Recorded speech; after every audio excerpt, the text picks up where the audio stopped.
اور اگر تم کہیں سفر میں ہو اور وہاں کوئی کاتب نہ پاوے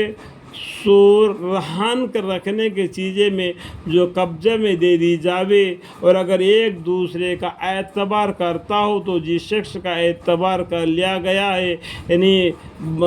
بدیون اس کو چاہیے کہ دوسرے کا حق پورا پورا ادا کر دے اور اللہ تعالیٰ سے جو کہ اس کا پروردگار ہے ڈرے، اور شہادت کا اخفا مت کرو، اور جو شخص اس کا اخفا کرے گا اس کا قلب گناہ گار ہوگا، اور اللہ تعالیٰ تمہارے کیے ہوئے کاموں کو خوب جانتے ہیں۔ یعنی اگر ہم سفر میں ہیں تو آج کل ٹرینوں میں بھی ہو گیا کہ پولیس اسٹیشن میں کیا ہے، سامان جمع کرنے کا ایک لاکر ہوتا ہے، تو لاکر میں رکھ کے ہم کہیں بھی جاتے کبھی بھی آتے اس کا پیسہ بن کے لے لیتے ہیں۔ اس کے زمانے میں ایسا نہیں تھا کہ اگر ہم کو کچھ کام ہے کہیں جانا ہے ہمارے سامان دوسرے کے گھر میں رکھ کے جاتے ہیں،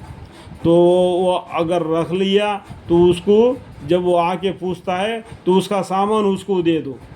اگر وہ رکھ کے گیا تو اس میں چرا کے کچھ نہیں لینا، اور جو آ کے مانگا تو اس کے پر انکار نہیں کرنا کہ ہم نہیں دیں گے،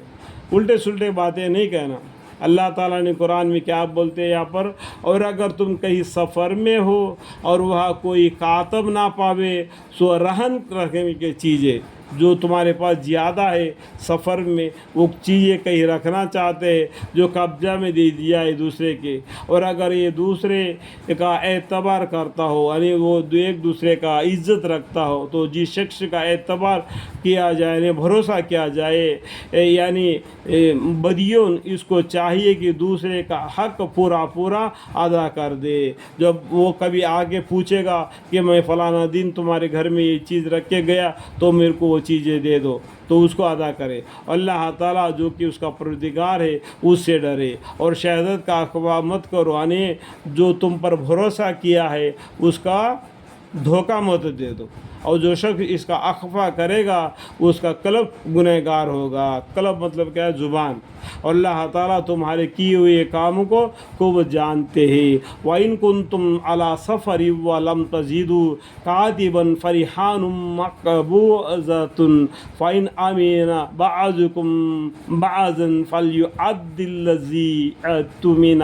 أَمَانَتَهُ وَلْيَتَّقِ اللَّهَ رَبَّهُ وَلَا تَكْتُمُوا الشَّهَادَةَ وَمَن يَكْتُمْهَا فَإِنَّهُ آثِمٌ قَلْبُهُ وَاللَّهُ بِمَا تَعْمَلُونَ علیم۔